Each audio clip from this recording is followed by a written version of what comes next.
ഹേ friends, എല്ലാവർക്കും dreams ഉണ്ട്. Dreams achieve ചെയ്യാൻ തുടങ്ങിക്കഴിഞ്ഞാൽ സ്ട്രഗിൾസ് എന്തായാലും കാണും.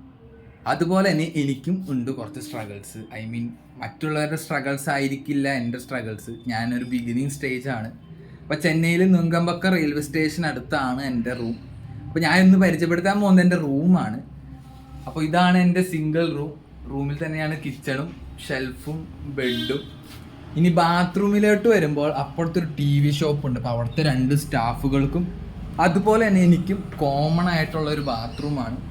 പിന്നെ ഇതുപോലെ കിച്ചണൊക്കെ ഉള്ളത് കൊണ്ട് ഒരു വാഷ് ബേസ് വേണം. അപ്പോൾ വാഷ് ബേസിൻ്റെ സൗകര്യം ഇല്ലാത്തത് കൊണ്ട് നമ്മൾ ഈ ഒരു പൈപ്പ് വെച്ചാണ് അഡ്ജസ്റ്റ് ചെയ്യുന്നത്. ഇതുപോലെ തന്നെ ഒരു പൈപ്പ് അവിടെയും ഉണ്ട്. ഇനിയിപ്പോൾ തുണി അലക്കുന്ന കാര്യത്തിലോട്ട് വരുമ്പോൾ ബിൽഡിങ്ങിൻ്റെ മേലെയാണ് നമുക്ക് തുണി അലക്കേണ്ടത്.